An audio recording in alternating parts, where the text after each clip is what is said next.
Hello, and welcome back to Too Sweet MTG.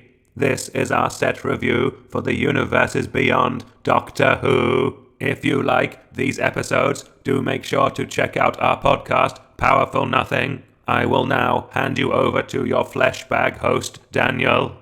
Today we are talking about Doctor Who in Magic. Now, we've spoken about this in quite great detail beforehand on our thoughts about Doctor Who, our background with it. I think kind of the TLDR from my end anyway is, while for me this doesn't hit as much as like the 40k or Lord of the Rings sets, I think I'm always excited for cool new cards, and I'll be honest, like I was personally a little bit hyped when I saw the TARDIS. That is kind of an iconic image that kind of goes through pop culture. So excited to talk about the cards we have today. James, what are you thinking about Doctor Who and the Universes Beyond Doctor Who as a whole? Yeah, I like it. I think a few of the cards are cool. I watched a little bit of Doctor Who growing up. I think sort of Christopher Eccleston. I watched all of his ones, and David Tennant lost interest somewhere, I'd say mid Matt Smith, and never came back to it. For those who don't know, Doctor Who has a rotating sort of main role. But yeah, I think there's a few of these cards for which I think they got the flavour really right, and kind of worked for me. I'm sure a bunch of the other ones have great flavour, but just reference bits of Doctor Who I haven't seen, which is the vast majority of it. But yeah, I think I'm quite hyped for this set.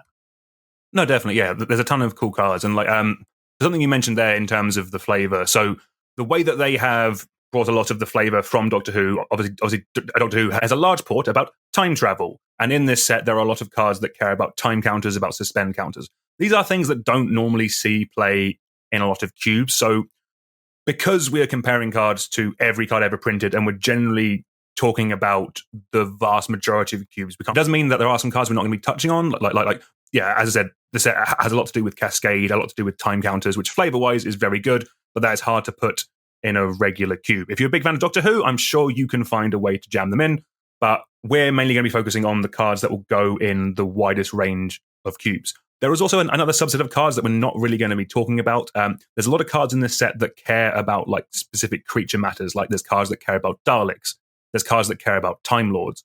And again, those are kind of tricky to jam in the majority of cubes because you need a density of them. A card like Exterminate is 2 and a black for a sorcery. Destroy target creature, its controller loses 3 life, but it has Replicate, tap an untapped Dalek you control. So, compared to all other removal spells in Magic, that's not going to cut it. If you have Daleks in your cube somehow, then obviously it gets better. One way you can do that without running every Dalek in this set is doing things like Changelings. If you have Typal Matter stuff in your cube, then a lot of those cards become more playable, but they're not necessarily ones we're going to be talking about today. Yeah, for sure. I think there's two sort of sets of cards in this, I would think, for very niche themes. You say time counters matters, and realistically it's changelings, right? You're not, unless you're a really big Doctor Who fan, it's going to be quite hard to get Time Lord matters or Dalek matters cards into your cube. But if you're running changelings as a ported theme, like you draft a bunch of changelings and a bunch of payoffs for random different types, then yeah, you could look at some of these. But I think that's still like a very niche theme that isn't in many cubes. So I think we're not going to go super deep down the rabbit hole of looking at all of these creature type matters cards. No, definitely. But yeah, we still have plenty of awesome cards to talk about today. Like, one thing to touch on just before we actually jump in is there's actually a lot of cards for Peasant in here. There's a lot of very cool uncommons. So if you have a Peasant cube, this could definitely be a set for you to keep your eye on. But yeah, I think let's take it away with our first white card. So first up, we have Sarah Jane Smith. It is 1 and a white for a 2/1 legendary creature human detective.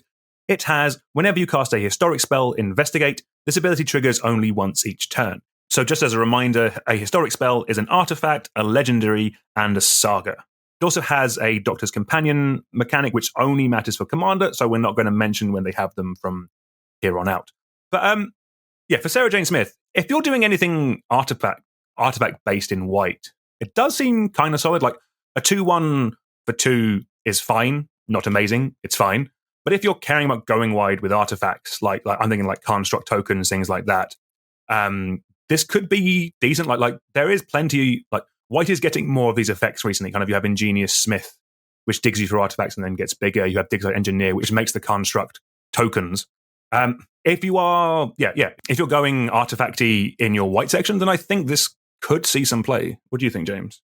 Yeah, I could see it. I think it's much more for the aggressive artifact deck than the sort of big mana artifact deck. I think if you're the sort of artifact decks building around Tolarian Academy and whatnot, then this once per turn clause really starts hitting you pretty hard. Because then you're looking to have that one really big turn where you play a lot of spells. And this doesn't quite pay you for that. But if you have a lot of the stuff that just cares about the numbers of artifacts in play, then this is like a 2-drop that attacks and blocks and will pile up some artifacts for you over the course of the game. And yeah, say buff your constructs, you can sack them to your Arcbound Ravager, whatever you want to do with them. And then if you're floating out a bit later, then you start cracking those clues and hopefully drawing in some action.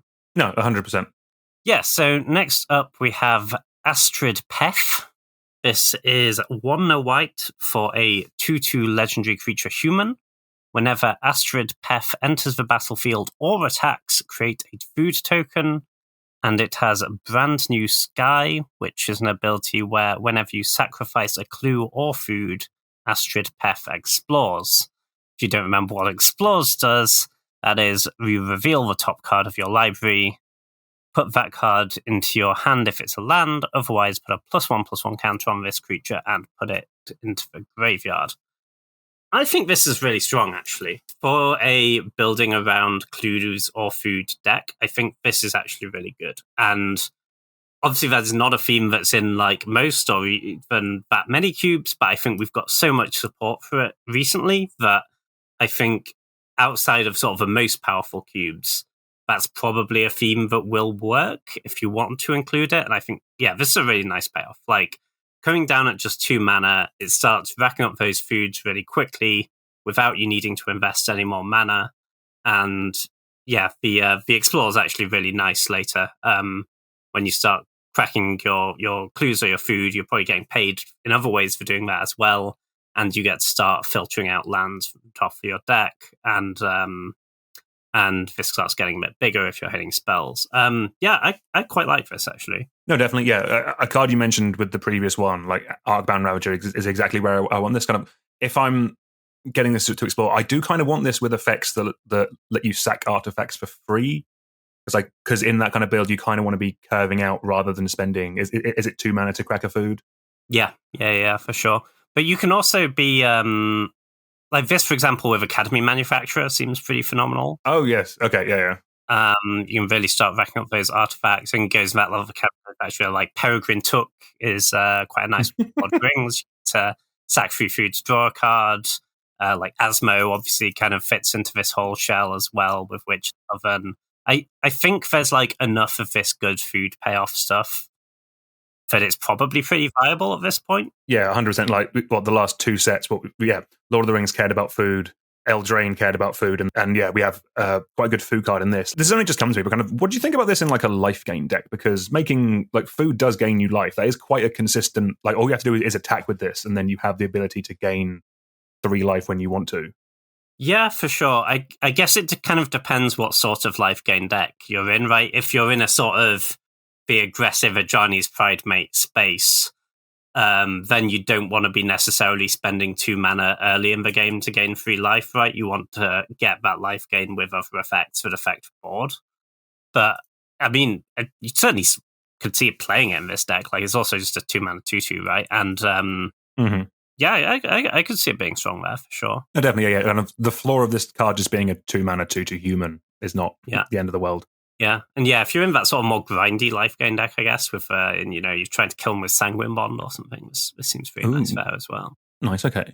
All right, let's take a look at our next white card. Next up, we have Crack in Time. This is 3 and a white for an enchantment with Vanishing 3, which, as a reminder, it means this enchantment enters the battle with 3 time counters on it. At the beginning of your upkeep, remove a time counter from it. When the last is removed, sacrifice it. So, when Crack in Time enters the battlefield, and at the beginning of your pre-combat main phase, exile target creature an opponent controls until Crack of Time leaves the battlefield. So 4 mana is tricky in white, but the fact that this happens when it comes in and before you attack, so you get 2 of them the first time this comes in, means that this could actually be quite good in like a white aggressive deck. Kind of if you're removing two of your opponent's blockers, allowing your attack on turn 4 or turn 5, that's kind of what white wants from its 4-drops.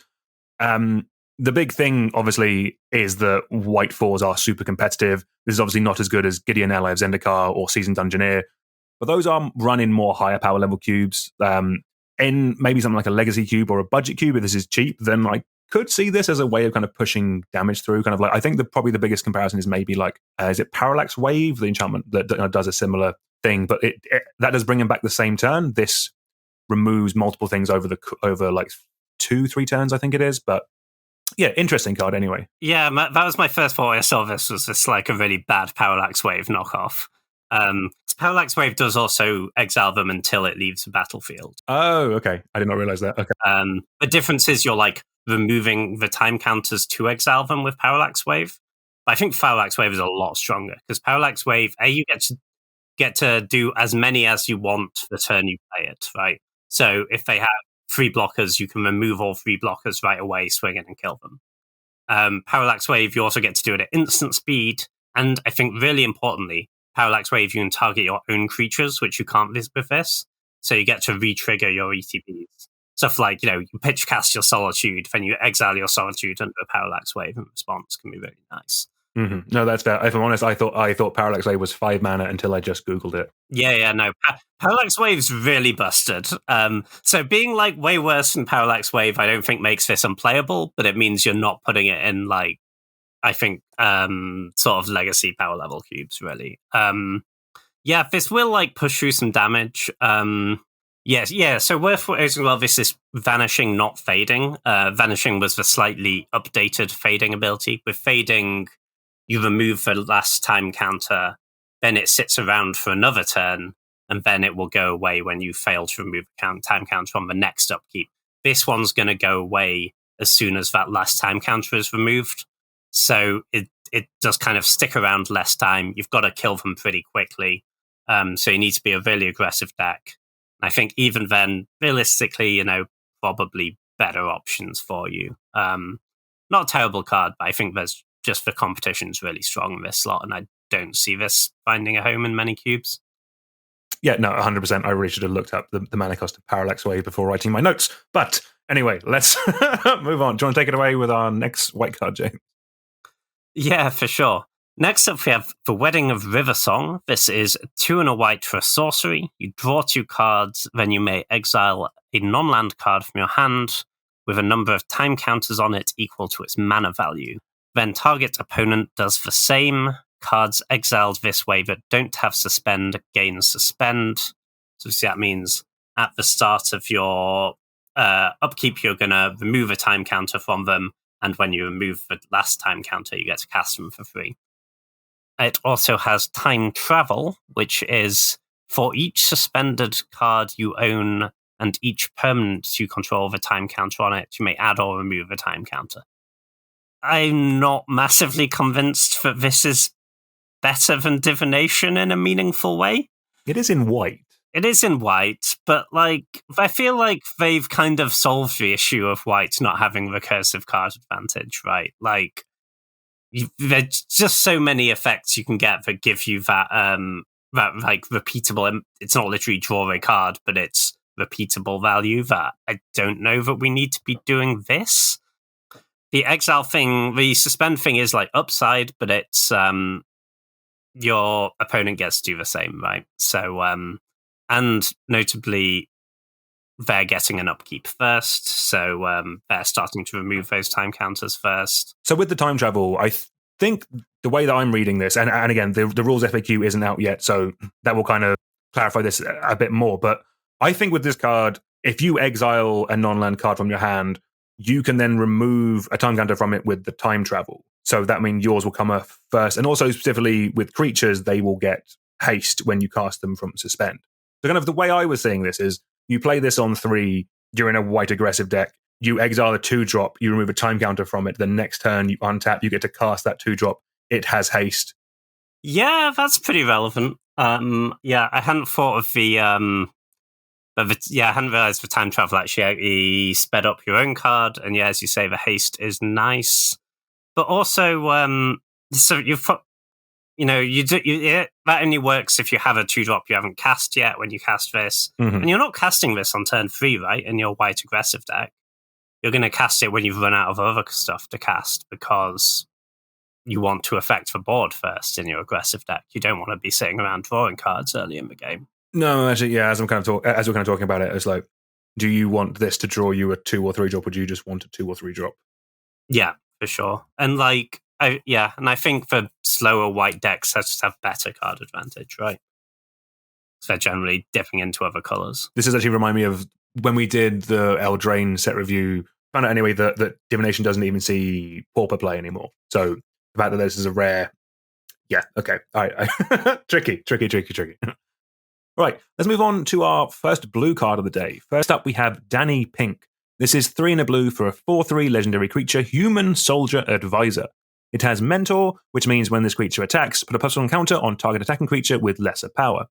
It also has creatures you control have, whenever 1 or more counters are put on this creature for the first time each turn, draw a card. So at a base level, I kind of think this is a cool card. Blue often isn't aggressive in more higher power level cubes, which is kind of what you want, especially with the Mentor ability. You want to be attacking with this and other creatures. But in a lot of cubes, they're kind of like either lower power level or more budget. Blue can be quite tempo. So in that kind of tempo build, you have a lot of creatures that are also humans, which could be quite nice. You have things like Suspicious Stowaway, Watcher for Tomorrow. You have Aether Channeler, Baron Talarian Archmage. They're kind of like the mana wars of the current age. So you could get some kind of cool Azorius deck in there with some white creatures that care about the counters. I think in like this with like Luminarch Aspirant seems pretty cool. That puts a counter on one of your creatures at the start of each combat. There is also a lot of counter synergies in green. I could see this with like blue-green counters matters section in some cube, like creatures with Evolve, like Mana Gorger Hydra. They're all very good with this. Like I don't think this is a card for every cube, but there's enough places where this synergizes that for some people, this could slot into some cubes very nicely.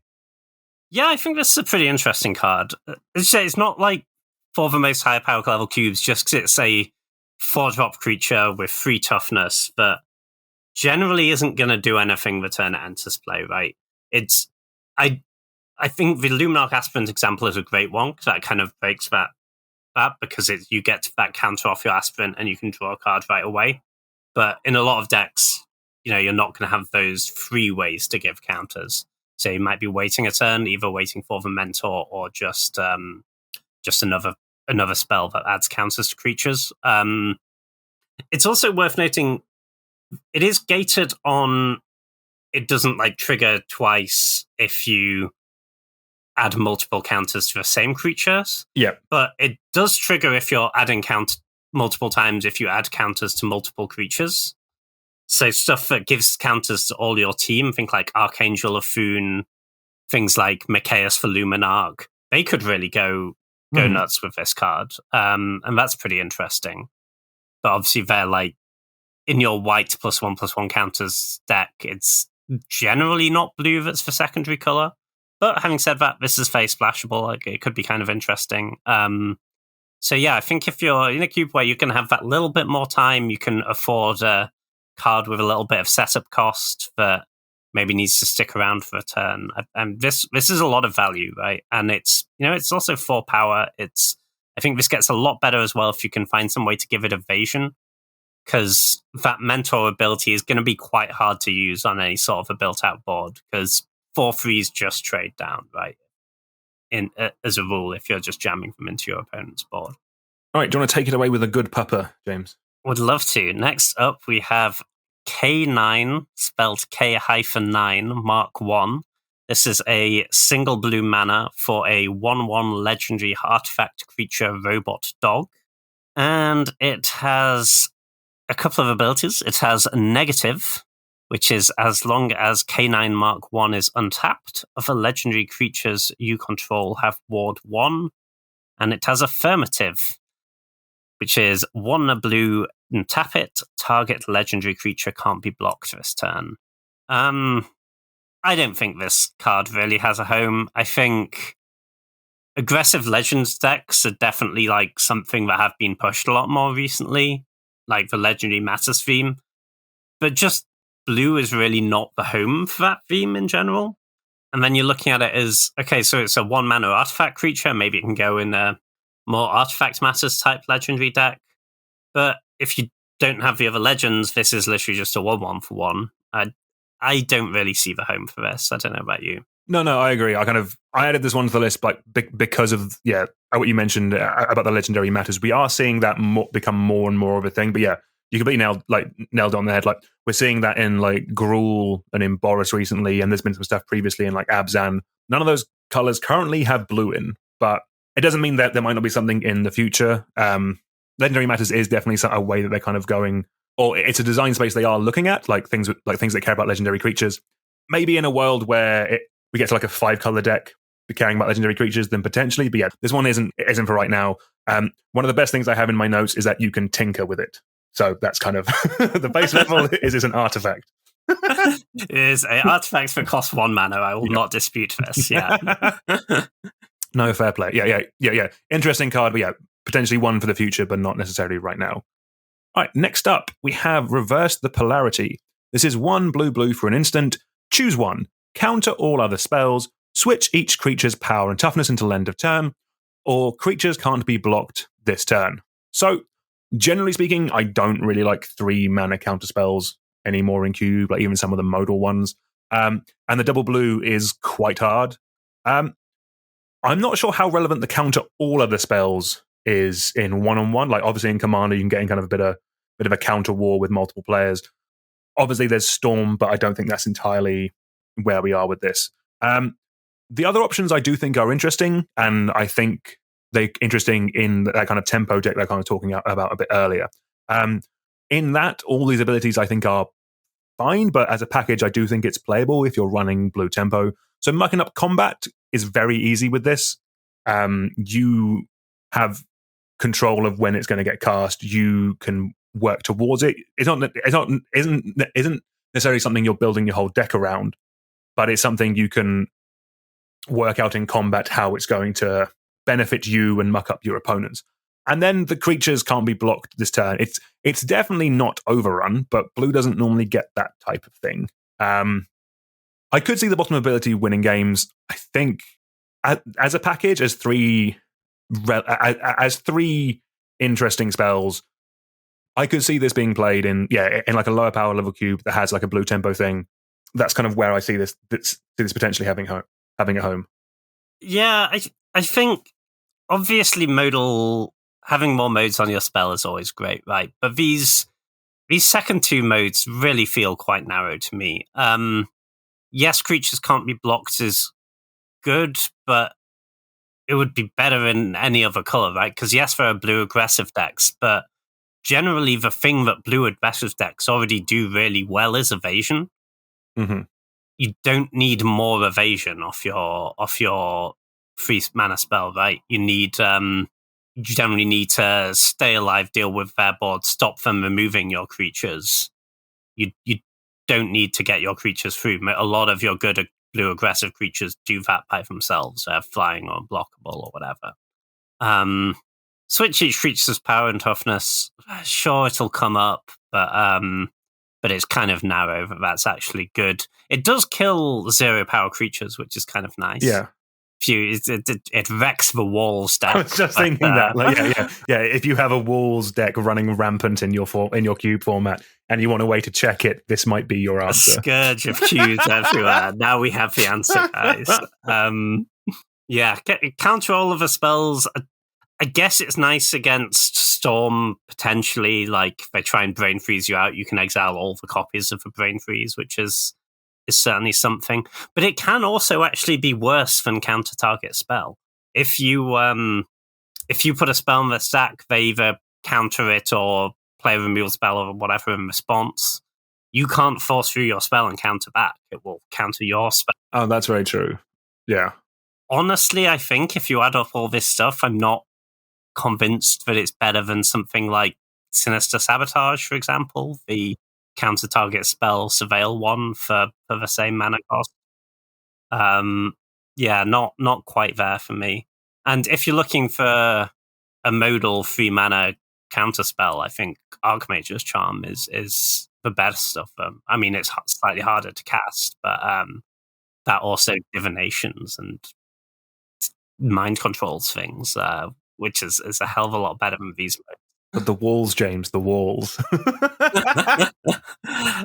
Yeah, it does answer for wall menace. I'm not disputing this. All good. So next up we have Start Vitardis. This is 1 blue for a sorcery.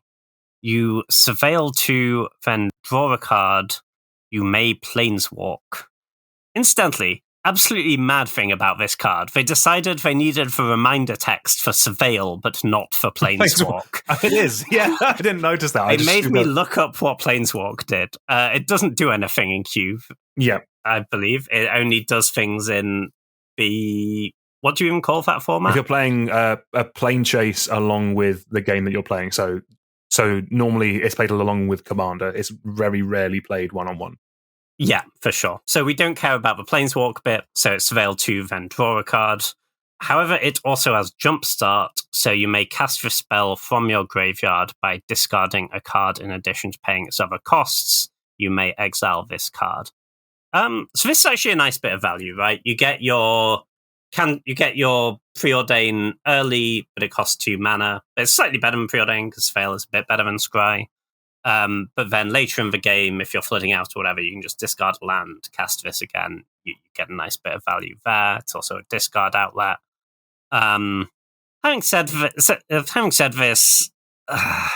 blue has a lot of really good card draw and filtering. Even quite sort of budget and peasant cubes, you can still play your Preordains and your Ponders if you want to, right? It is a nice discard outlet, but again, I'm not sure if it's better than something like Charter Course, where you get your value up front. It's just quite a lot of mana over the course of a game to cast this and jumpstart it. I think it's fine. I think if you put it in your cube, like, people will take it and cast it and it will be perfectly serviceable. I just kind of feel like there are better options. Like even something like Impulse, right? You just see so many more cards. No, definitely. I think that's fair. I think the fact it's an uncommon, I do think it could see play in Peasant, just basically because like cards like Crackling Drake are also uncommon. They see a lot of play. Those are cards that care about the number of cards in your graveyard and in exile. So that kind of Salvatardis really does work with that because you're discarding, you're surveilling to, you're casting this, and then you're exiling it, but it'll still count towards your Crackling Drake. Like specifically, like things like that, like spells decks that care about cards in not just the graveyard but also in exile. We're seeing that a bit more in those kind of builds. I think this could see some play, but I do agree that kind of blue cantrips is not the easiest section of cards to force your way into. Yeah, for sure. So we have had like a kind of similar card before, right, with Radical Idea, which was 2 mana instant that just draws a card and has the same jumpstart text. I mean, I think this is better than that because like Surveil 2 is huge. I think that's is enough to compensate for it being sorcery speed. But I don't think that sort of card has seen play in many cubes. If you're running that one, I think this is a pretty easy swap. But yeah, I think in general this one's probably just doesn't quite get there. But it's not a bad card by any means. No, that's fair. Actually, quick thing: if anyone's worked out how to do plane chase in Cube yet, do let us know. Do you draft the plane chase cards? That could be. Ooh. Sounds spicy. If you have a planes chase cube, put this card in it. Yeah. I'm actually. Let us know how it goes. I'm intrigued by that. I do own the first 4 plane chases, so maybe that's a way I can annoy my cubers in the future. Nice. All right, let's take away with our first black card. So first up in black, we have Dalek Drone. It is 3 black for a 3/3 artifact creature Dalek with flying, menace, and exterminate, which is when it enters the battlefield, destroy target creature an opponent controls, that player loses 3 life. So the biggest comparison to this isn't actually Ravenous Chupacabra anymore. It's Necron Deathmark. That's the same mana value, but that's a 5/3 with flash that also destroys this creature. But with that, a player also mills 3. I think the Deathmark is better as a way of removing something because it firstly kills something and then it can trade with something of 5 toughness.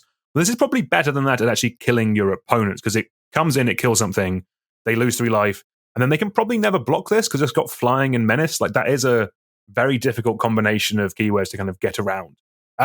I could see myself testing this at some point, but I don't think you need 2 of these effects at 5. I don't think you need this and Necron Deathmark.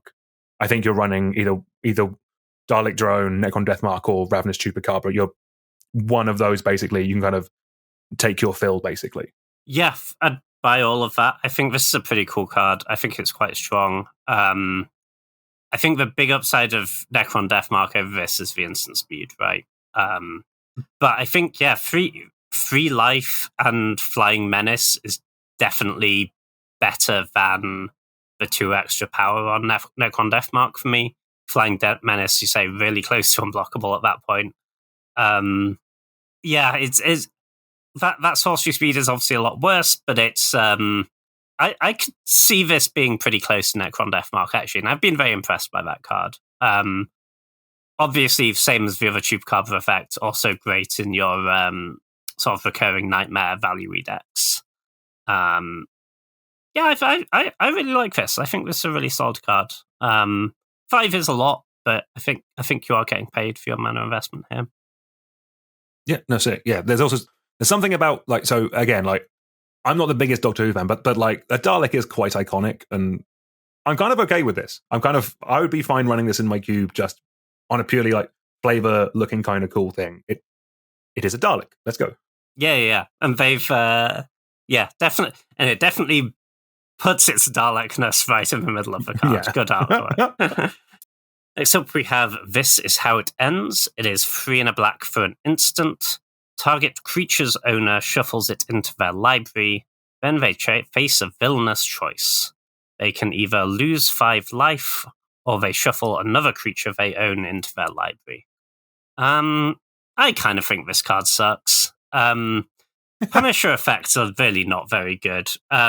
Like, you look at this and you're like, yeah, those both look like things that would be really bad for them, but in reality, there's a decent amount of the time that they're not going to care that much about either one of these effects, right? Like, they're going to have like a random 1/1 token that lying around, so just get rid of that. That's no issue. Or they're going to be on 20 and you're not pressuring them, and then they can lose 5 life and it doesn't matter at all. And 4 mana is just too much to spend for a removal spell at this point. I mean, you compare this to something like Murderous Rider, which I think is honestly being a bit power crept out of some cubes. And Murderous Rider, whole mana cheaper, hits Planeswalkers, gives you a creature on the backside, which is honestly probably better than this Punisher effect. Yeah, I kind of don't buy it. No, I think that's right. Yeah. Specifically, this not hitting Planeswalkers makes it very tricky. Like, yeah. And the fact that a lot of the time the punishment effect is just an edict. Like, they get to choose. It's not destroy a creature and then they lose 5, or you get to destroy another creature. It's they get to pick, and generally making your opponent pick what outcome they want doesn't normally add up to a good card. Yeah, 100%. I'd be kind of interested if they were locked into either one of these choices, right? If it was kill a thing, they lose 5, I'm interested in that in an aggressive deck. If it was kill a thing, then edict them, I'm interested in that in a control deck. But giving them the choice is just so much worse. No, that's super interesting. Yeah, I completely see that, actually. Yeah, that makes a ton of sense. Cool, let's take it away with our first red card of the day. Next up, we have Dan Lewis. This is 1 and a red for a 2/2 legendary creature human. It has non-creature, non-equipment artifacts you control are equipment in addition to the other types, and have equipped creature gets +1/+0 and equip for 1. So, James, this is our obligatory equipment matters card of the set. Sorry for forcing this one upon you. I think it's cool. Like it's like, if you have cheap tokens like treasure and blood and food, that is quite a cool ability, being able to pay 1 to make your creatures have more power. The blowout potential for this is absolutely insane, because if this gets removed, everything gets dropped off. You spent all the mana equipping them. That's not great. If this buff toughness as well, I think that would be interesting enough to be worth testing. But the main comparison to this is a card called Bludgeon Brawl, which is a similar thing, but that only sees play in Judge's Tower, and that's probably where this belongs, would be my take for that. Yeah, I'd kind of agree. I think the deck where you would theoretically want this, right, is the deck where you're getting paid off for having your creatures be equipped or number of equipment. And in reality, those decks just don't have that many other non-creature, non-equipment artifacts lying around. And even if they have one or two, you're not even getting paid off by that much, right? They're still quite very low impact equipments. There are decks that can generate a bunch of those, like foods or whatever. They'll just be lying around, but this isn't the payoff those decks want for having a bunch of food. No, exactly. Sorry. It was specifically because I couldn't find another Equipment Matters card in the set, so I needed to... And we need one. Yeah. We needed one to talk about, yeah. No, I've heard that, yeah. Sorry, James. Next up, we have Iraxa, Empress of Mars. This is 2 red for a 5/4 legendary creature alien warrior at uncommon. It has Trample, Battle Cry, which is whenever this creature attacks, each other attacking creature gets +1/+0 until end of turn. And it has Paradox, which is whenever you cast a spell from anywhere other than your hand, create a 2/2 red alien warrior creature token. This, I think, is a pretty cool card. Probably its best home is Peasant Cube, because they tend to be really short on these powerful 4 and 5 mana creatures that can take over a game, and this can definitely do that. Firstly, it's really big. 5/4 Trample Battle Cry is a very real threat in any sort of aggressive deck. When you have any sort of board, this is going to be buffing up your team, getting in for a ton of damage. If you can get a blocker out of the way and get multiple attacks through with this, and that's fantastic. It's also nice that because of the Trample, you can let them block and then remove the creature, so that it's going to be harder for them to line up blocks on multiple of your creatures. And the Paradox thing, I think, will trigger surprisingly often, even if you're not really trying that much. There's just a lot of cards that do this sort of stuff in red, for example, Chandra, Torture Defiance, you exile the top card, you can cast it. There's just a lot of those effects now in red. Things like Ren's Resolve go really nicely with this. That's for exile the top 2, and you can cast them until you end of your next turn. Also, Flashback is obviously great with Snapcaster or whatever. I'm pretty impressed with this card. I think definitely in Peasant Cube, this seems like a slam dunk, and even outside of that, I think it could find a home. Not in super high power level cubes, but I think in a decent chunk of them. No, 100%. You've got a list.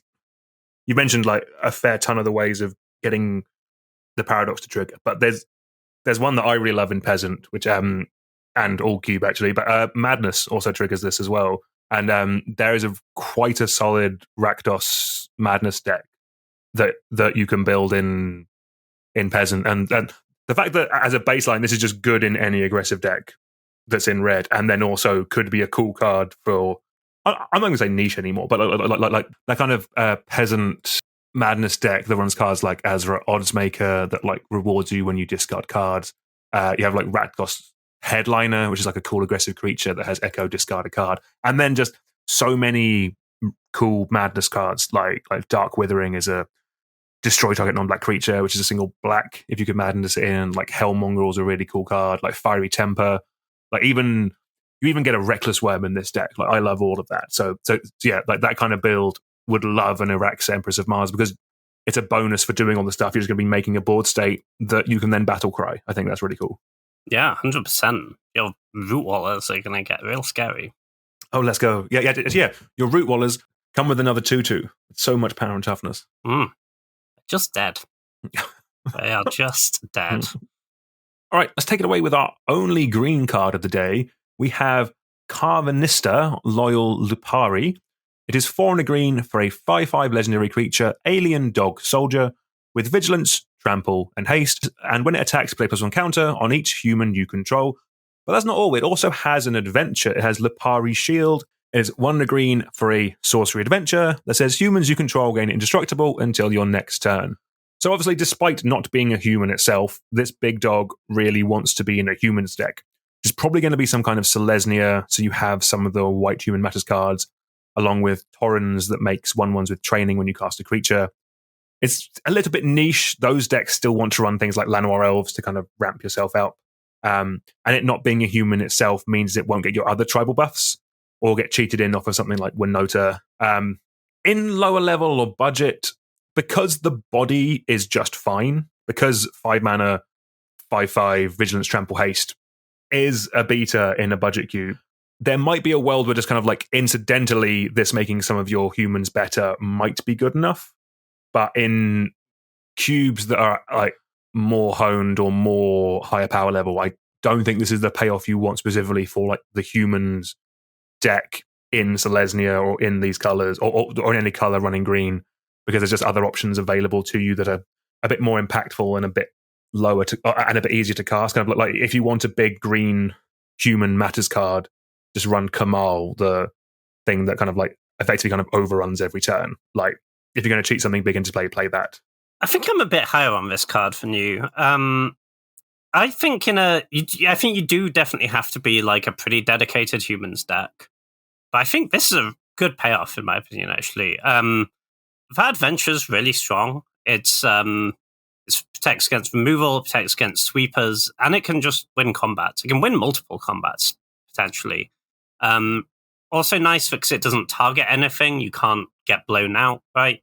Your adventures that just pump spells often have the issue that, if you kill the creature from under it, you've not only wasted your mana, you also can't cast the other side of the adventure because it just fizzles and goes to the graveyard.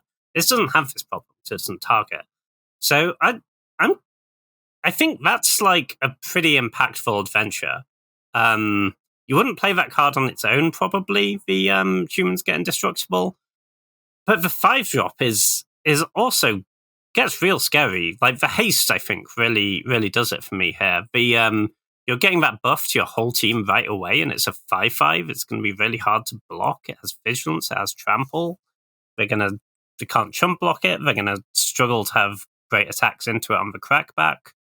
I think this is a really good payoff, actually. It's also, I think, really nice that it's only 1 green pip for either half, so it's very splashable in your human builds. I really like it. And it's unfortunate that it's not a human, so it doesn't get buffed by the other human things, but to a certain extent, you're more clear about buffing your cheap creatures, right? Like, it's a 5/5. It doesn't really need that buff, I wouldn't say. And I quite like this. No, fair. Okay. No, maybe I should maybe I'll reconsider Carvanista. I have tried humans in white-green before. Maybe that's something we can look at. Yeah, in the future. Cool. Next up, we have our first gold card of the day. This is Bigger on the Inside. For those who haven't seen Doctor Who, the TARDIS looks very small from the outside, but it's indeed bigger on the inside. This is 3 a red and a green for an enchantment aura. You can enchant an artifact or land. The enchanted permanent has tap, target player adds 2 mana of any 1 mana to their mana pool. I'd recommend targeting yourself. The next spell they cast this turn has Cascade, and it's an uncommon. I think for Peasant Cube, this might actually be pretty good. Obviously, 5 mana ramp is not really where you want to be, but I see this much more as a recurring value engine that does a bit of ramping. Because it's that Cascade, presuming that you haven't filled your deck with loads of really low impact spells, is a really nice way to take over a late game. This is very splashable. It's really nice for even if you play this, say, on turn 6, you can tap 5 lands, put it on your 1 untapped land. You can then cast a 2-drop, cascade into a 1-drop. And in Peasant Cubes, because you don't have Planeswalkers and the like, you don't really have those sort of repeating ways to get value a lot of the time that can sort of snowball and really take over a game. And I think this can potentially do that. It's also really, really splashable. Just 1 red and a green at 5 mana. I think this could be pretty cool. In Peasant, playing this fairly, I think is just very cool. You could do the dream and obviously cast this, tap for mana, cast a Bloodbraid Elf or something like that, which you could quite feasibly be running in that deck another creature with Cascade, unless you get double Cascade. Yeah, just cascading into more betas is kind of value for Gruul that it kind of wants. Yeah, I could also kind of see this in a more controlling deck, right? Because this is so splashable.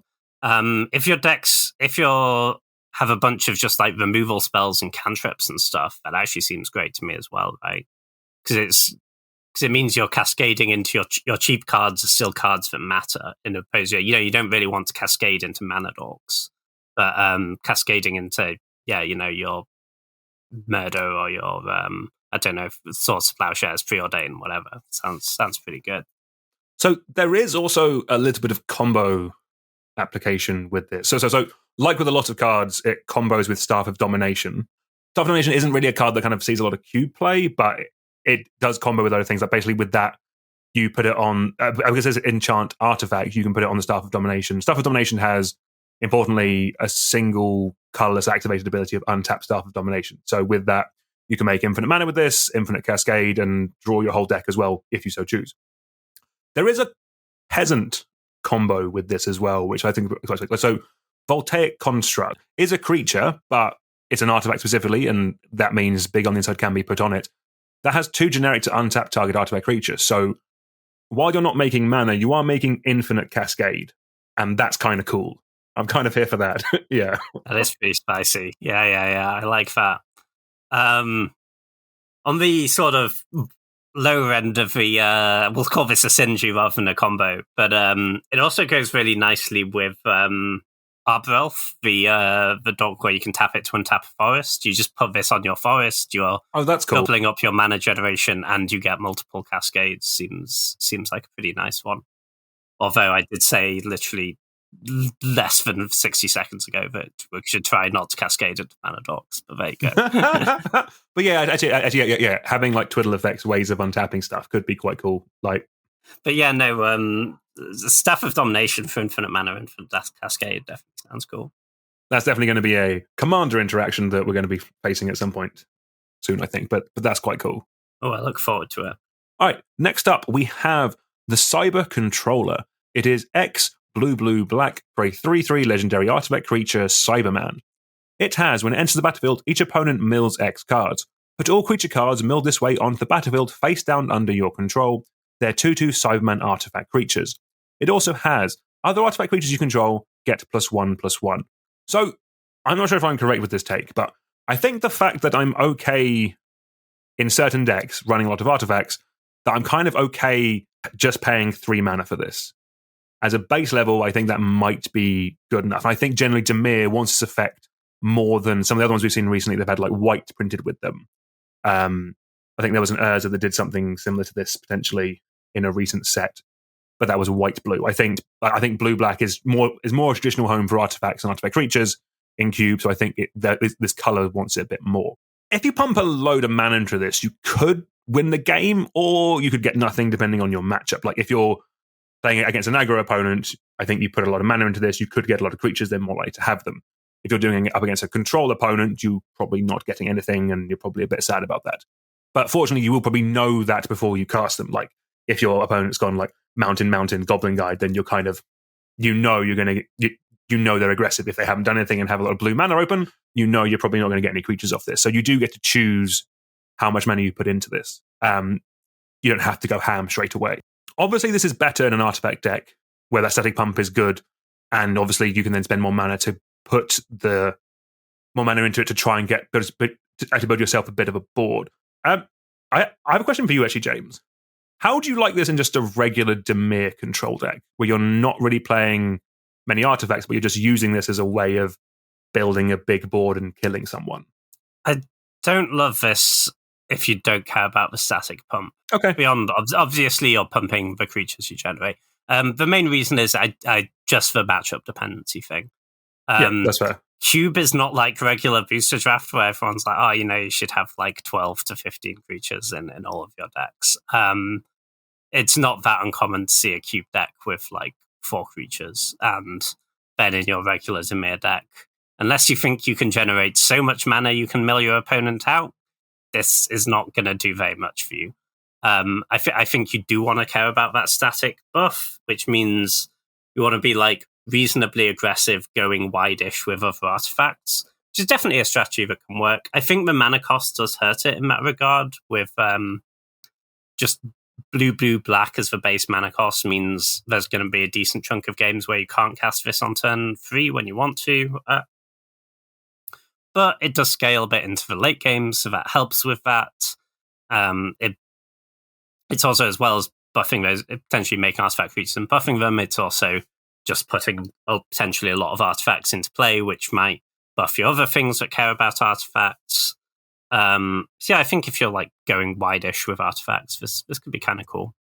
No, sweet. Okay, next up we have Great Intelligence's Plan.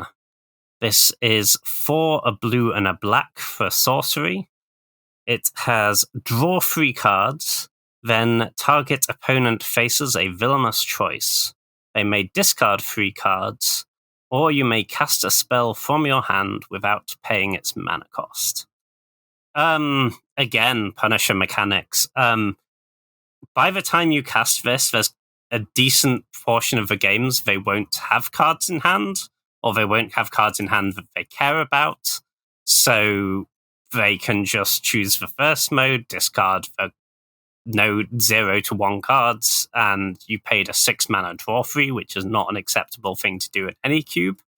The second one, is potentially good if they're like in a spot where they have to choose that option, which will happen sometimes. But 6 mana is so much, man. You can find significantly more impactful 6 drops to do here. And, even if they choose that option, by the time you get to 6, maybe if you kind of missed on the draw 3, they weren't that impactful, you didn't draw into really expensive cards, then that extra spell from your hand might not matter that much anyway.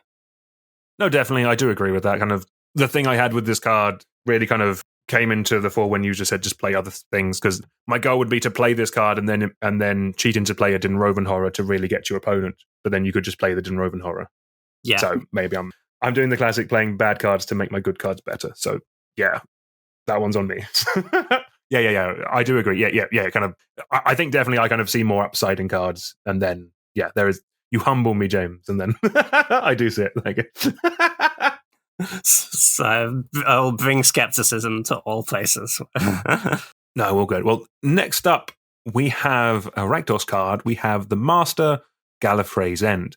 It is 2 black and a red for a 4/3 legendary creature, Time Lord Rogue. It has Make Them Pay. Whenever a non-token artifact creature you control dies, you may exile it. If you do, choose an opponent with the most life among your opponents. That player faces a villainous choice. They lose 4 life, or you create a token that's a copy of that card.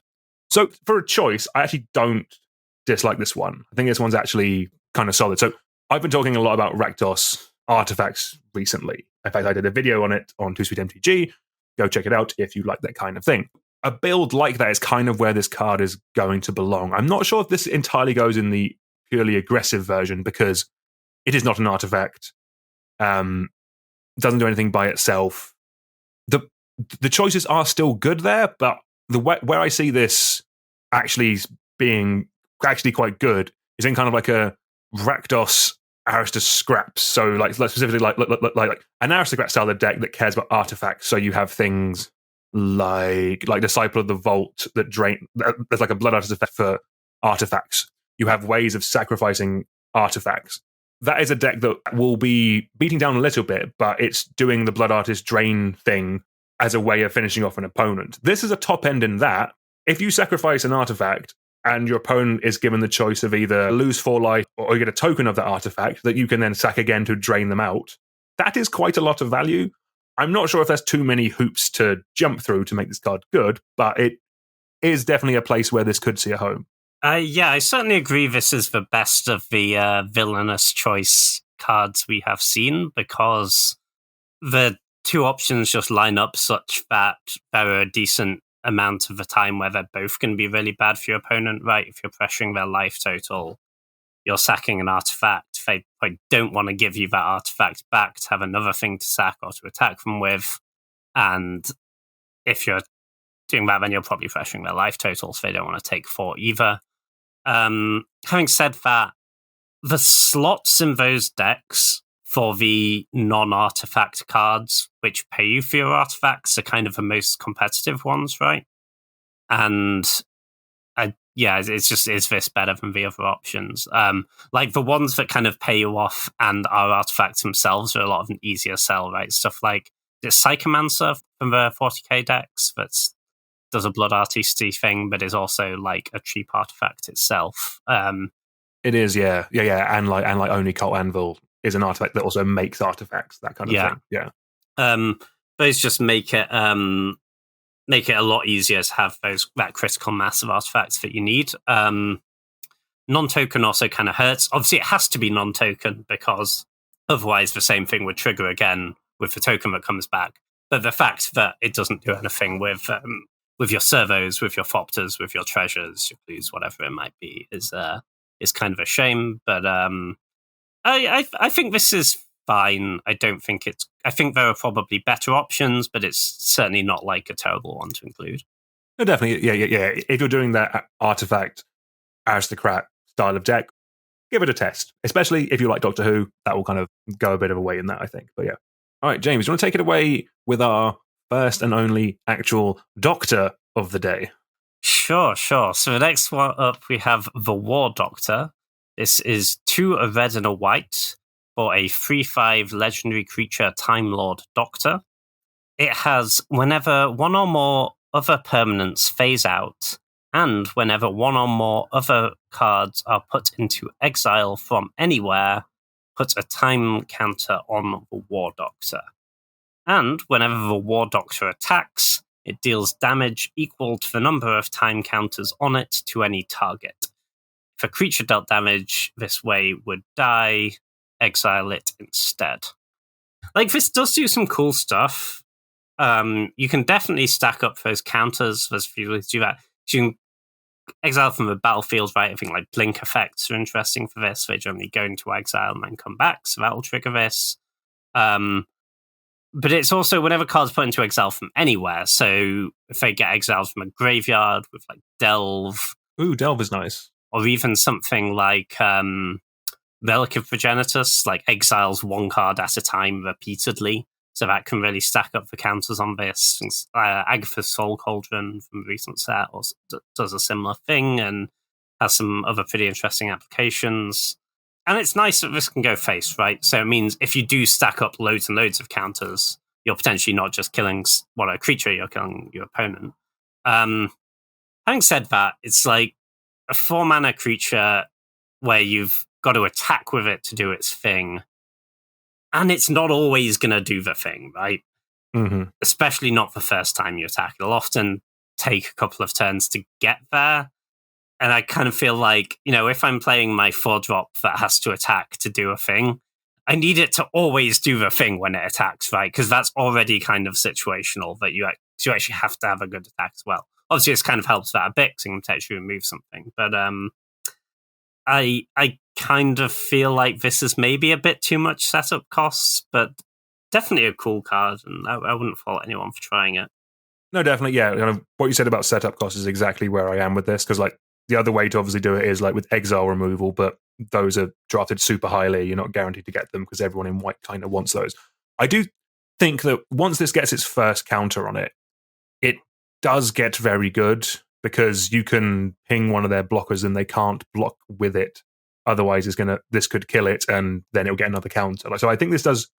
If you can get that first counter on it, I do think it will snowball very quickly. But just the hoops of doing that, because it's not really baked into the card at all. The fact you need another card to get the ball rolling with this, I think, makes it really tricky. Because effectively, then it's a 2-card combo that doesn't win you the game. So why am I doing it? Yeah, and even with just one counter as well, right? Like, there'll be boards where that's really good, but also if the board's built out a bit, often that's not going to be enough to enable attack, right? You'll ping one thing and they can have like multiple other creatures potentially that can just jump in the way of this. Because for 4-drop, like 3/5 is not amazing stat. It is probably the most playable Time Lord, or it's the most playable Doctor in the whole set for Cube. So if you specifically want a Doctor, then this could be your one. I wouldn't begrudge anyone doing it, but yeah, having read some of the other Doctors, this is the Doctor to go for in Cube. I'm not disputing that. Oh, very cool. All right, next up we have Weeping Angel. This is 1 blue and a black for a 2/2 artifact creature alien angel with flash, first strike, vigilance, and whenever an opponent casts a creature spell, Weeping Angel isn't a creature until end of turn. And if Weeping Angel would deal combat damage to a creature, prevent that damage, and that creature's owner shuffles it into their library. So I'm going to be honest, it wasn't until about 2 minutes before we started recording that I realized this doesn't have flying.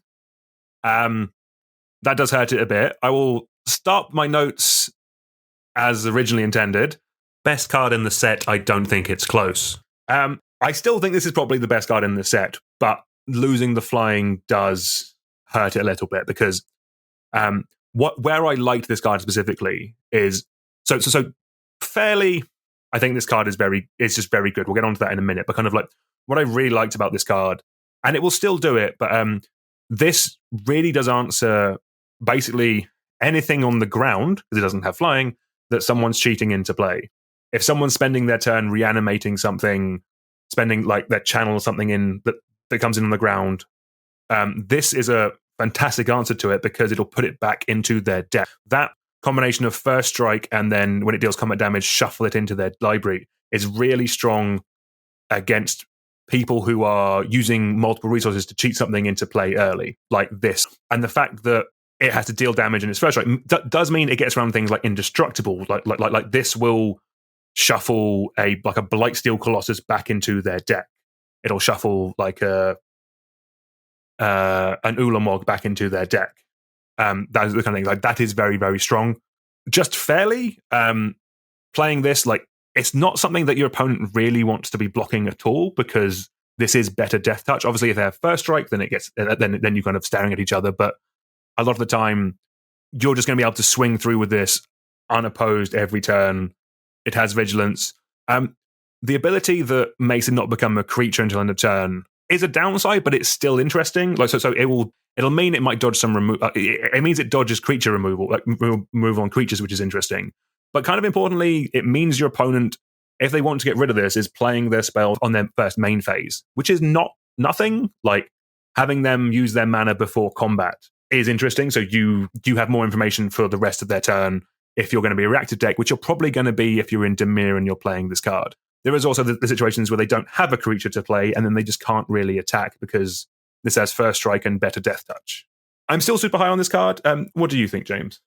Yeah, I really like this card. First of all, I think they nailed the flavour. I'm sure I already said because this was the era of Doctor Who that I watched, but this was actually these were quite a cool nemesis in Doctor Who. I actually looked up the first episode they appear in is called Blink in like sometime mid David Tennant, I think, but absolutely great episode. That was what the Doctor Who episode I remembered as being great. If you want to go and check out Doctor Who, you can definitely just dip in for an episode. And that's one I'd recommend. They nailed the flavour. The joke with Weeping Angels is they can only move when no one's looking at them. So if you cast a creature spell, they're not a creature until end of turn. They become statues, is the idea. But yeah, as a magic card, I think this is pretty strong. But against someone's cheating in his play, that's certainly an upside. But I think primarily I see this like against just aggressive decks that want to attack you on the ground. Yeah. This is basically just a removal spell the turn you cast it, right? Unless it is unfortunate they have like a cheap removal spell to kill this 4 blocks, but and barring that, they're tapped out or whatever, you just flash this in, you're going to eat their best attacker on the turn you play it. It doesn't matter if it has trample or anything, they're not going to deal any damage. It's going to shuffle right back into their deck. That's already really good. And you have this creature left around that can attack pretty much unopposed. This is really bad to block. And the vigilance means that you can keep chipping in for that damage and have this creature up to block. Obviously, if they have a creature, they can stop you blocking it for a turn. But often, they're going to run out of. Hopefully, they're going to run out of creatures to cast before you're dead. And when they don't have a creature to cast, unless they're like killing you by going around this, it's going to be really tough for them to attack into it. I think that adds up to a really strong card, actually. few downsides. I think the becoming a non-creature when they cast a creature spell, definitely does matter, right? I think that is a pretty significant downside because it means you can't. It just doesn't just like block them indefinitely, right? They're really snowbally draws. This is going to function as kind of just a removal spell, right? If they're casting creatures every turn. But yeah, when they run out of gas, it's going to be really strong and it's going to be a problem for them. It is worth noting, so when we say this is better Death Touch, I think it's different. Yeah. Probably better Death Touch most of the time. I think the main downside to it is it doesn't work as Death Touch does if they're double blocking it. So when you block a creature, when you double block a creature, you have to assign lethal damage to the first creature before you can assign any damage to the next creature, right? And Death Touch gets around this because 1 damage is lethal damage. So if you blocked a 2/2 Death Touch with 2 creatures, you can assign 1 damage to each and kill both. If you block this with 2 2/2s, say, because 1 damage is not technically lethal damage, you'd have to assign 2 damage to the first creature, and then the second 2/2 would be able to kill the Weeping Angel. But it is, but I think that's not a huge downside. It's just something to be aware of when playing the card. But yeah, I think overall, I think this is really quite strong. Also an artifact, which is nice. Like it's like you can weld this in their attack step, right? Is pretty cool.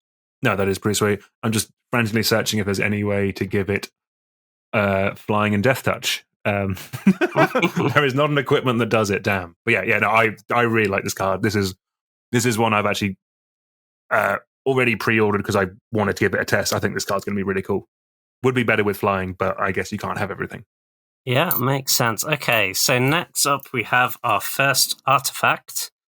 This is Ace's Baseball Bat. It is 2 generic mana for a legendary artifact equipment. Equipped creature gets +3/+0. As long as equipped creature is attacking, it also has first strike and must be blocked by a Dalek if able. That may or may not be relevant in your cube. I'm going to say mostly not. Its base equip cost is 3, but you can equip a legendary creature for just 1 mana. So listen, if this was 2 to play, 1 to equip for this equipment, that would be really strong. But it's just hard to have that density of legends in your deck, right? I think that kind of does make this basically a legends payoff, because equip 3 is just like not acceptable for this deck. Because for this sort of equipment to be good, you need to be mostly going to want to be moving it multiple times, right? And that gets really taxing at equip 3. But at equip 1, it's really nice because you can get in your attack. It's going to be very hard to eat creature in combat with +3/+0 and first strike. And then you can potentially like move the equipment onto something else to block with as well, which is pretty good if you have those multiple legends sitting around. Once we're into the realm of legendary payoff specifically, I mean, this certainly isn't like top tier, I don't think, but I think it's fine. Like this is a pushed card if you have that real density, like 10+ legendary creatures. No, exactly, 100%. And I think the fact that we don't entirely know what colors the Legends deck is in yet, and the fact that this is colorless means that it can be tested while people are still working out where that deck lies. Yeah. I'm only seeing this as a payoff just for a Legendary Matters deck. If you have it, then I think it's good, and I think it's probably worth a test. Like at the moment, the Legendary Matters deck is more kind of like more revolving around combat. It's more kind of like you get value when like you have like Eowyn, which gives legendary creatures protection from the color of a creature you've exiled. You have like Pippin, which draws you a card, I think, if you attack with a legendary creature. There's another one that kind of like buffs up or your legendaries. I think that's a Gruul one. Kind of like currently, the Legendary Matters deck that's kind of brewing is more combat based, so creatures are attacking more. So if that's kind of the way it's going to continue to go, then I think Ace's Baseball Bat could potentially see a place in there. That whole deck hasn't really come together yet, but it is something that kind of they're just going to keep printing more legendary creatures.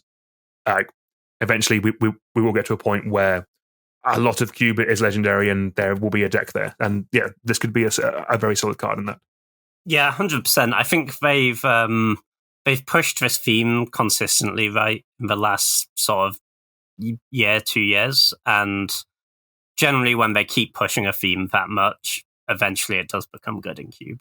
And I think we're probably close to, if not at that point. No, yeah, 100%. From one legendary equipment to a legendary vehicle. Next, we have Bessie the Doctor's Roadster. It is 2 generic mana for a 3/4 legendary artifact vehicle. It has haste, and whenever it attacks, another target legendary creature can't be blocked this turn. It has crew 2. So, at a base level, so take out the attack ability, just 2 mana to effectively upgrade one of your creatures, upgrade one of your 2 power creatures to become a 3/4. It's kind of fine. It can attack the turn it comes in. This could be another card for that Legendary Matters deck. Making the creature not be able to be blocked is quite nice. Those decks currently, as we talked, are aggressive. They are combat based.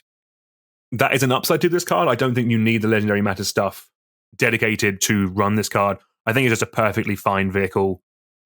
Vehicles are generally good when they're cheap to cast and the crew cost is cheap. Specifically, the crew cost is cheap is normally the main one. And the fact that this says haste means that you could, in theory, play a 2/1 on turn 1, play this on turn 2, equip it, and you're swinging in for 3. That's not that bad. I don't mind that. I think that's okay. Yeah, I think this is fine. I think the downside with vehicles is always, right, that they can get stranded. Like if you don't have the creatures to crew them. So you do really want to be getting paid off that upside. And the thing is, when this is working, it's 2 crew 2 and 3 power, right? So you're only actually getting 1 more power for your 2 mana, which is kind of rough. The toughness is a decent boost, though. The toughness is great, yeah. But 4 toughness is a lot, for sure. And, there is always something to, like, dodging sorcery speed removal and sweepers and whatnot, which is nice. For me, I think this is slightly... doesn't quite get there. If it was crew 1, I'd be pretty into it. But I think at crew 2, I don't think you're getting paid enough when it's working well to balance out the times when it doesn't quite work, right? Because it's not just, if you have no creatures in play, then it's not good. Also, like, if you have a 3/3 that could attack anyway, then this also isn't doing anything, right? Yeah. Because you're giving up 3 damage to get 3 damage. I think the point you made about 1 mana, 2 power creatures is a really good one. I think that if you had like 4 of those in your deck, then yeah, I could see this being kind of good, but you just don't tend to have 4 of those. So I think for me, it probably doesn't quite get there. I think, sort of, if it was to work, then it would probably be like an aggressive white deck would be the most likely place because it has a lot of those 2 power creatures at 1 and tends to have a lot of legends as well. But yeah, for me, I think this one just slightly falls short. No, I think that's fair. One other thing about this card is when I was talking earlier about, or right at the start of the episode, about kind of how like I'm fine with like the TARDIS appearing in Magic because that's cool and iconic. This is just a car. It is just a picture of a car. Like, yeah, I'm sure I think this is maybe from the really old bits of Doctor Who. So. I would assume so. Yeah.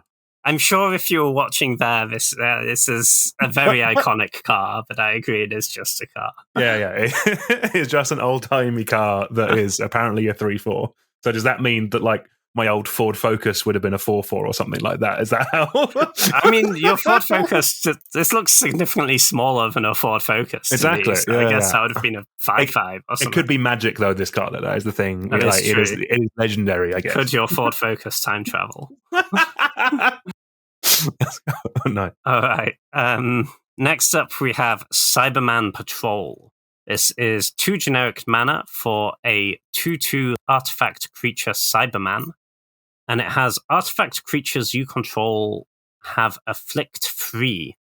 So for those who don't remember afflict, afflict 3 means whenever a creature with afflict 3 becomes blocked, defending player loses 3 life. I think this is pretty decent, actually, for those aggressive artifact decks. You really want to be going wide with this one. But if if you're pressuring their life total and going pretty wide, then Afflict 3 can become pretty close to unblockable, actually. Like, say you're attacking them with, like, 4 servos and they all have Afflict 3, like, it's kind of worse for them to block and eat them than let them through a lot of the time, but because they just can't afford to block them. But then you're doing it again next turn if they don't block them. And well, we were talking earlier about the issue of having your artifact payoffs not be artifacts. Like, this is a 2-mana artifact with, like, power and toughness. Yeah. Which is exactly what those decks want anyway. And this is pretty nice upside on top of that. Also worth noting, it's not other artifact creatures you control. So this does have Afflict 3 itself. Yeah, but I'm kind of into this in an aggressive artifact deck. Like, I'm not saying it's like the best payoff you can put in, but it's colorless as well is really nice. Like, a lot of the recent artifact cards have actually had a color, like the cheap creatures especially. So, you know, you like an Ancient Tomb out on turn 1, that's pretty nice. I can see this being good. No, definitely, 100%. Yeah, I think it might struggle in more higher power level cubes doing the artifact aggro, because, like, this doesn't compare well to, like, Arcbound Ravager, but then that card is relatively expensive. This card is an uncommon, will hopefully be like at most a pound. Like, hopefully this is quite cheap. So if you're kind of considering artifact aggro in a peasant cube or in a more budget environment, I think this is actually really solid. Like this will win games. Like, if you're doing the thing that the deck wants to do of putting artifacts on the board and turning them sideways, this is quite good in that. Yeah, 100%. Right, from one cyber creature to another, next we have Cyber Mat. It is 2 generic for a 2/1 artifact creature robot. It has Skulk, which means this creature can't be blocked by creatures with greater power, and it has, when Cyber Mat attacks and isn't blocked, it gets +X/+0 until end of turn, where X is the number of attacking artifact creatures. So, importantly, this does count itself again. So when it's attacking, if it's not blocked effectively, it's a 2-mana 3/1, which is nice. That's all right. I do feel like a large portion of the time this is just going to get blocked and trade with a 2/2 and not do anything. That's the vast majority of the situations. But if they can't block it, they will deal a fair bit of damage. Like, most of the time, yeah, it's just going to get blocked and traded off with, because if they don't, there could be a situation where this becomes unblockable and then randomly does them like 8 damage. At that point, you're probably already winning because you're swinging with a lot of creatures already, but it will push that damage through if they're not able to block it for whatever reason. I'm definitely lower on this than I am Cyberman Patrol, but it's an interesting card. This is definitely more to be considered for the peasant artifact aggro deck than any kind of budget ones, because even at the budget ones, you still get more higher level or high impact cards. It's going to get traded off and will trade off very quickly, because if the opponent doesn't, it will probably deal more damage than they want to take. It's annoying, I think, is the best way to describe it. What do you think, James? Yeah, it's going to be annoying for someone. I feel like what they did with this card, they're like, oh, well, it's cool that it's a 2/1 that gets buffed, but it's just going to get blocked a bunch. We should give it some evasion. And then they gave it the wrong evasion. Yeah. It doesn't... Like, if this was flying instead of Skulk, I'd be really quite into it. But or if it was a 1/1 with Skulk. Yeah, that would still actually be better. Yeah. Yeah, this is just going to trade with a 1/1 or a 2/2, I think, most of the time. Skulk is a weird sort of evasion. It goes much better on like low power, high toughness creatures. Not great on a 2/1. And it also just, dies to a stiff breeze in terms of any sort of removal spell or incidental pinging or whatever it might or artifact be. Removal or yeah. It doesn't quite get there for me. All right, well, let's move on from the Cyber Mat to the Cyber Ship. So Cyber Ship is a 6-mana vehicle. It is an 8/8 with flying, and when Cyber Ship deals combat damage to a player, put the top 2 cards of that player's library onto the battlefield face down under your control. They're 2/2 Cyberman artifact creatures. And the crew cost, crucially, is 4. 4's a very high number for a crew cost. 6 is a high number for mana cost. It is very impactful. 8/8 flying's obviously huge. If you can connect with it, you're going to start getting some value. I think this is just, getting to 6 is already sometimes pretty hard. I don't want more situational stuff on top of that. Having to have a 4 power creature to this to do anything is really, really tough. Or 4 total power, I should say. You could just cast a Wormcoil Engine. Do that, for God's sake. This is, you're just going to, deal with some of your creatures. You're like, oh, great, I drew my 6-drop. I play this. I can't crew it. I die. Not for me. No, that's fair. So the reason why I added to the list is because I think we spoke about it last year when Thunderhawk Gunship was previewed. That's a very similar thing for Warhammer 40k, but I think that actually makes you your 2/2s on the front side, so when you cast it. We also have Parhelion 3, Parhelion 2, something like that. The Parhelion with a number. I think when we spoke about it last year, especially talking about Thunderhawk Gunship, I brought up Greasefang, which for a while I think was a Pioneer deck. It might still be one. Greasefang's a creature that cheats a vehicle into play, gives it haste, and importantly has 4 power, so it can crew all of them. It can crew this, it can crew Parhelion, it can crew Thunderhawk. I'm going to ask you the same thing I asked you last year, James. So obviously this is not in the highest power level cubes. This is more in like a cool synergy cube where people are trying things out. Could there be a big vehicle cheat deck where kind of like the big artifacts you're cheating into play are vehicles, and you use something like Greasefang to do that? Do you think that's possible? Do you think that would be any good? I think it's like cool kind of niche as a deck. The thing is, I'm still not even sure this is the payoff you want, because so the nice thing about the gunship was it crews itself, right? It gives you those 2/2s to crew with. The same thing with a Seeker's Chariot, right? Which is a vehicle which already sees play just as a good card on its own. This doesn't do that, so you have to crew it. Greasefang does crew this, so that's certainly nice, and Greasefang returning this is definitely a strong play. But it's not unbeatable. It's like Parhelion is pretty much unbeatable. If you get a hit in with your Parhelion and you get 2 angels along with it, which stick around, which 2 4/4 flyers. So even if they can deal with the Parhelion, they're still just going to die to your 4/4 flyers. This one, you're hitting them for 8, but they can beat your 2/2s, right? If they can kill this. Also with Parhelion, you get the trigger on attacks. And so you're getting to hit with the 2 4/4s immediately because they come in attacking. Yeah. And it means that if they have a random 1/1 flyer to chump block with, you're not denied the trigger. Whereas this, you have to actually connect to get the trigger. So it's, it's Bibles get blocked or whatever. I think this one's just a bit weak. No, I think that's fair. Kind of is the missing part of that deck not necessarily the big dumb vehicle you're going to cheat into play? It's the Greasefang redundancy.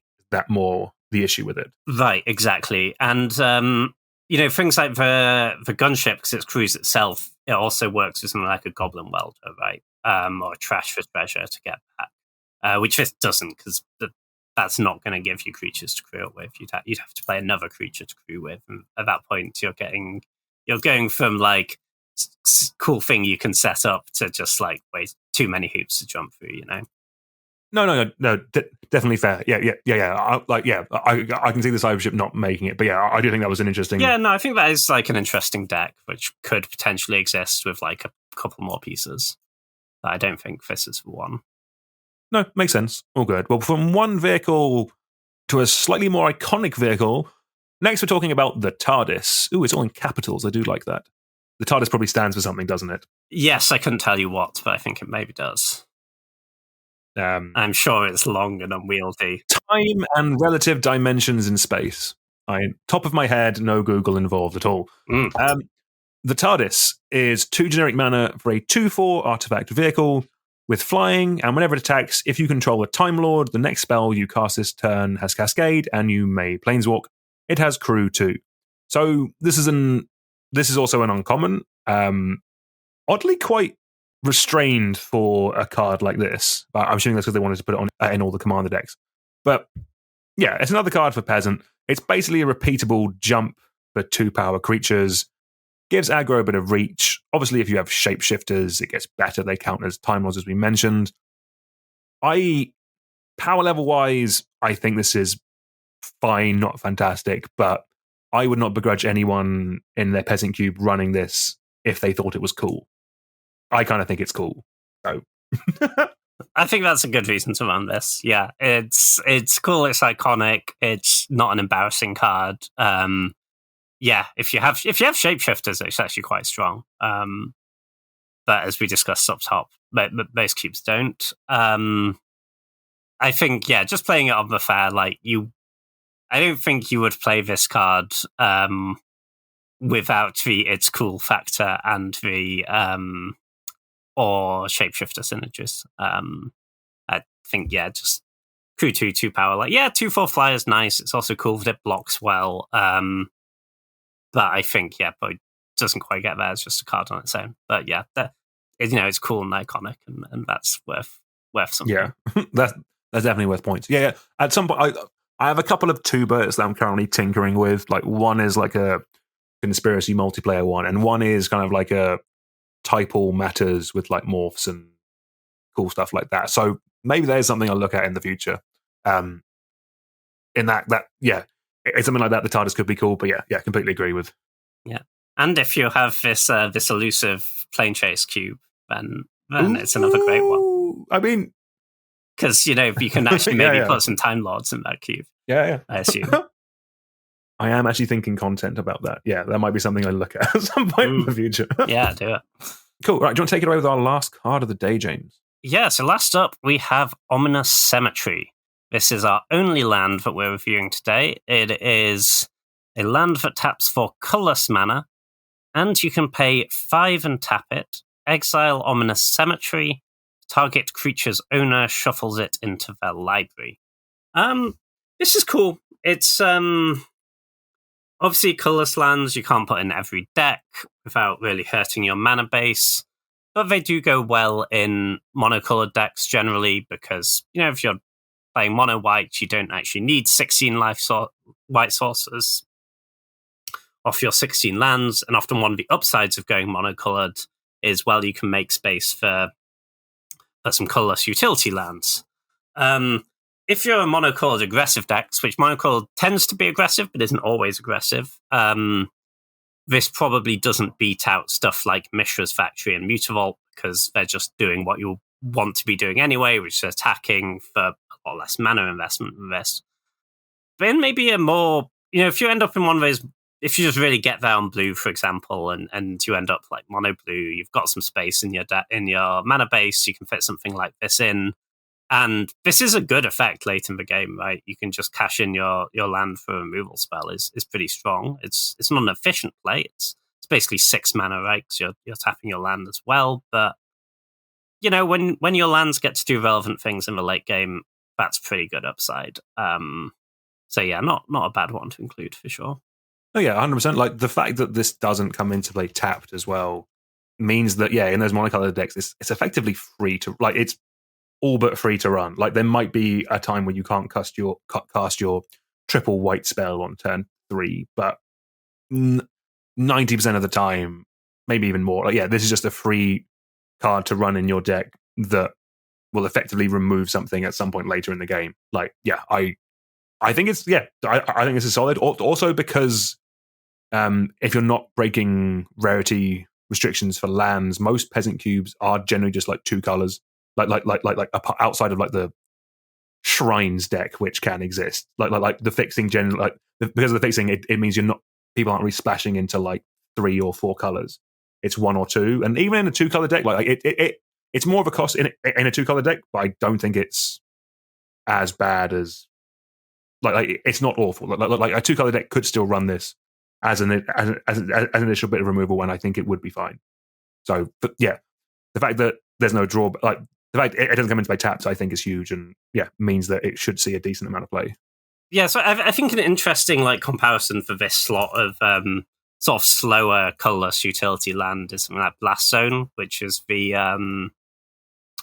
land that enters with a charge counter. You can pay mana and tap it to put charge counters on it. So you pay XX, tap, put X charge counters on it. And you can pay 3 and sack it to destroy each permanent with mana value equals for charge counters. I think they're kind of situationally better or worse, right? Obviously, Blast Zone really good against a bunch of small stuff. This is way more efficient. If you need to kill like a 5-drop, it's really so much mana to get Blast Zone leveled up for 5. You need to do it over multiple turns. Whereas Visk, you can just like pay your 5 mana and tap it and kill anything, which is pretty nice. I guess also potentially if you were in the real late game value space, you could start recurring this with Crucible and blowing up a whole bunch of stuff. I actually quite like that. Yeah, just a clean and easy like 6 mana a turn, kill your thing. Yeah, to be fair, if you have ways of bringing it back, that is a lot of late game like redundancy. Yeah. Like your opponent after a time isn't going to have much to do.